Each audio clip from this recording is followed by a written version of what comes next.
আমি আবার বলি শুরু থেকে বলি। অন্তর্বর্তীকালীন সরকার 5 জন নতুন উপদেষ্টা নেওয়ার সিদ্ধান্ত নিয়েছেন এবং এর মধ্যে ইতিমধ্যে 3 জন তারা শপথ পাঠ করেছেন। 2 জন উপদেষ্টাকে নিয়ে ব্যাপকভাবে বিতর্ক শুরু হয়েছে। বসির আহমেদ এবং বসির উদ্দিন এবং আরেকজন ফারুকী সাহেব। এই ফারুকী সাহেব তিনি গণজাগরণ মঞ্চের পক্ষে অবস্থান নিয়েছিলেন এবং তাদেরকে নিয়ে তিনি ওই ইমরানি সরকারদেরকে নিয়ে তিনি স্বপ্ন দেখেছিলেন যে তারা নতুন বাংলাদেশ বিনির্মাণ করবেন এবং একই সাথে হেফাজতের উপরে যে ধরনের দমন পীড়ন শাপলা চত্বরে এবং সেই দমন পীড়নের পক্ষে তিনি অবস্থান নিয়েছিলেন। তিনি আল্লামা শফি সাহেবকে তেঁতুল হুজুর বলে আখ্যায়িত করেছিলেন। ইতিমধ্যে হেফাজত ইসলাম একটি বিবৃতি দিয়েছেন, কিন্তু আমি তাদের প্রতি আহ্বান রাখবো শুধুমাত্র বিবৃতির মাধ্যমে সে আবদ্ধ থাকলে হবে না, আপনাদেরকে প্রতিবাদ করতে হবে। এই ফারুকী সাহেব তিনি একজন মুজিববাদী চেতনার মানুষ। তিনি প্রধান উপদেষ্টার প্রতি আহ্বান জানিয়েছেন যাতে করে প্রধান উপদেষ্টা ওই ধানমন্ডির 32 নম্বর বাড়ি তিনি প্রদর্শন করেন। এইভাবে তিনি কিন্তু সামাজিক যোগাযোগ মাধ্যমে গত 7 আগস্ট অর্থাৎ 5 আগস্টের পর 7 আগস্ট তিনি এই ধরনের আহ্বান রেখেছেন। তার মানে কি? তার মানে স্পষ্টভাবে প্রমাণিত যে তিনি আসলে মুজিববাদী এবং এই মুজিববাদী চেতনার মানুষটি তিনি 15 বছর ধরে আওয়ামী লীগের বন্দনা করেছেন, আওয়ামী লীগের গান গেয়েছেন এবং সর্বশেষ যখন এই চালাক মানুষটি দেখলেন যে হাসিনার পতন হয়ে যাচ্ছে, তখন তিনি ওই হাসিনার দশর হাসিনাকে দূরে রেখে তিনি জনগণের পক্ষে অবস্থান নিলেন।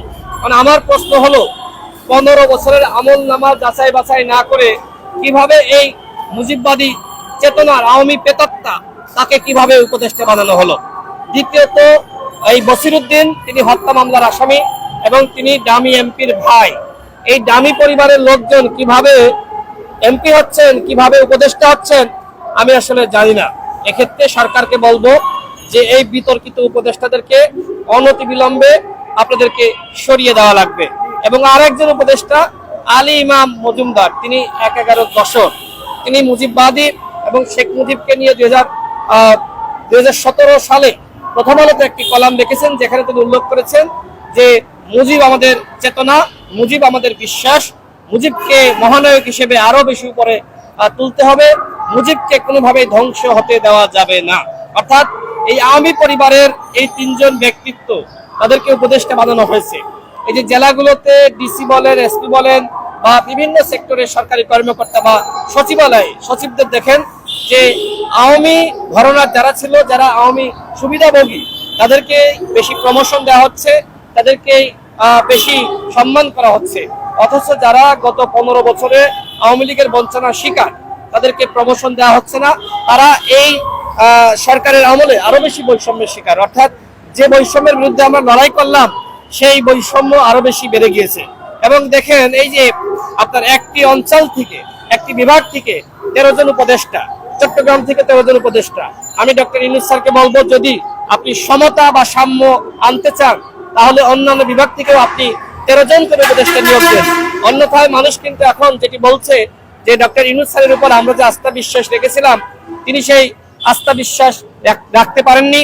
তিনি তার এনজিও সেক্টরে যারা কাজ করেছে, যারা তার গ্রামীণ ব্যাংকের কর্মচারী ছিল, তাদেরকে তিনি এখন উপদেষ্টা বানিয়েছেন, সরকারের বিভিন্ন সেক্টরে তিনি পদায়ন করেছেন। এর মাধ্যমে কিন্তু এখন জনগণ যদি মনে করছে শেখ হাসিনা যেমনি ভাবে তার ক্ষমতার সময় বা তার শাসন আমলে তিনি গোপালগঞ্জকে প্রাধান্য দিয়েছেন, গোপালগঞ্জের মানুষ ছাড়া তিনি কিছু বুঝতেন না, ঠিক একইভাবে ডক্টর ইউনূস তিনি তার চট্টগ্রামের মানুষ এবং এনজিও কর্মী, গ্রামীণ ব্যাংকের কর্মী ছাড়া আর কারোর উপর আস্থা বিশ্বাস রাখতে পারছেন না। এইভাবে একটি রাষ্ট্র চলতে পারে না। আমরাও রাষ্ট্র সংস্কার চাই। আমরা চাই যে এই সরকার বিপ্লবী চেতনার উপরে ভর করেই রাষ্ট্র সংস্কার করুক, কিন্তু মুজিববাদী চেতনার মানুষ এবং যাদের বিপ্লবের সাথে ন্যূনতম সম্পর্ক নাই তাদেরকে নিয়ে কোনোভাবেই রাষ্ট্র সংস্কার করা যাবে না। ধন্যবাদ। সমসাময়িক সময় অনেকে বলে যে নতুন বাংলাদেশ বিনিময়ের রাষ্ট্র সংস্করণের জন্য সংবিধান সংস্করণের জন্য অনেক কিছু আছে। এক্ষেত্রে কিন্তু আমরা দেখছি যে বিএনপির সিনিয়র একজন নেতা তিনি বলছেন যে সংবিধান কোনো ঘোষণা কথা না, ইচ্ছে করে ছিঁড়ে ফেলা যায়। আপনারাও তো বাংলাদেশের এখন বড় একটা রাজনৈতিক আইকন, সেক্ষেত্রে আপনার এই বিষয়ে আপনাদের ব্যক্তিগত কোনো বক্তব্য কি?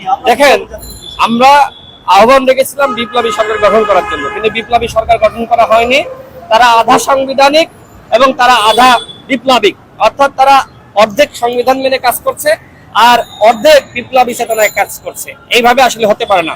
তারা যেটি করতে পারত, যে একটি বিপ্লব বা একটি অভ্যুত্থান হয়েছে, এরপরে সমস্ত কিছু অকার্যকর হয়ে পড়েছে, সংবিধান নাই, রাষ্ট্রপতি নাই, নতুন করে শহীদ মিনারে বা ঢাকা বিশ্ববিদ্যালয়ের রাজু ভাস্কর্যে তারা একটি বিপ্লবী সরকার গঠন করতে পারত এবং সেখানে একজনকে রাষ্ট্রপতি বানিয়ে তার হাতে বাকিরা শপথ নিতে পারত। কিন্তু তারা সেই আহ্বান রাখে না, তারা সেইভাবে কাজ করেনি। তারা এখন এসে বলে যে রাষ্ট্রপতি অবৈধ। যিনি বলছেন রাষ্ট্রপতি অবৈধ, যিনি বলছেন যে ওই 5 আগস্ট সংবিধান অকার্যকর হয়ে পড়েছে, সেই তিনি কিন্তু এই সংবিধান মেনে এই অবৈধ রাষ্ট্রপতির হাতে শপথ নিলেন। তার মানে কি? তার মানে জনগণের সাথে এই অন্তর্বর্তীকালীন সরকার পুরোপুরি ইয়ারকি করছে। আমরা এই ইয়ারকি করতে দিব না। আমরা তাদেরকে বলবো, জনগণের কথা শুনুন, জনগণের কাছে আসুন। এই যে শিক্ষকরা এখানে আন্দোলন করছে, এখানে বিভিন্ন পেশাজীবীরা আন্দোলন করছে, কেন আন্দোলন করছে, কি কারণে? আপনারা সচিবালয় থেকে বের হয়ে এখানে আসুন, কথা শুনুন। শুনুন আপনারা যে তাদের দাবিগুলো যৌক্তিক নাকি অযৌক্তিক। আপনারা যদি মনে করেন যে আপনারা মহারাজ হয়ে গেছেন, আপনারা চেয়ার থেকে নামবেন না, তাহলে জনগণ কিন্তু, জনগণের দাবি যদি আপনারা না মানতে পারেন, যদি দ্রব্যমূল্য নিয়ন্ত্রণ করতে না পারেন, আইন শৃঙ্খলা পরিস্থিতি নিয়ন্ত্রণ করতে না পারেন, তাহলে জনগণ কিন্তু চেয়ার থেকে আপনাদেরকে টেনে নামাবে।